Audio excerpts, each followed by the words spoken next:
কদিন আগে 2002 সালের বিশ্বকাপের ব্রাজিল দলে রিভালদোর জায়গায় নিজেকে দেখতে চাওয়ার কথা বলে বিতর্ক উস্কে দিয়েছিলেন নেইমার।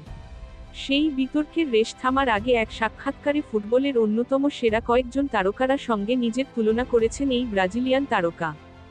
সাক্ষাৎকারের তাৎক্ষণিক প্রশ্নোত্তর পর্বে নেইমারকে প্রথম তুলনা করতে বলা হয় নিজের বন্ধু ও সাবেক সতীর্থ লুইস সুয়ারেজের সঙ্গে।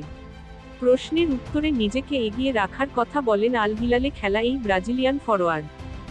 এই সময় সুয়ারেজের পাশাপাশি Angel Di Maria, Endrick, Mohammad Salah, Rivaldo, Mbappe এবং ভিনিসিউস জুনিয়রের চেয়েও নিজেকে এগিয়ে রাখার কথা বলেছেন নেইমার। শুধু দুজন ফুটবলারকে নিজের চেয়ে এগিয়ে রাখেন ব্রাজিলের হয়ে আন্তর্জাতিক ফুটবলে সবচেয়ে বেশি গোল করা এই ফুটবলার। সেই দুজন লিওনেল মেসি ও ক্রিস্টিয়ানো রোনালদো। মেসির সঙ্গে নেইমারের বন্ধুত্ব লম্বা সময়ের। বার্সেলোনায় খেলার সময় থেকে দুজনের বন্ধুত্বের শুরু।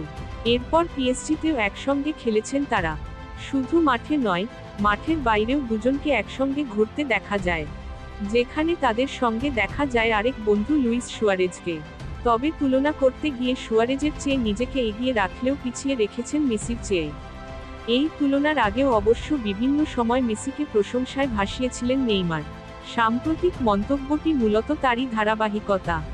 রোনালদোর সঙ্গে অবশ্য এক দলে খেলা হয়নি নেইমারের, তবে প্রতিপক্ষ হিসেবে রোনালদোকে বরাবরই সমীহ করেছেন ব্রাজিলিয়ান তারকা।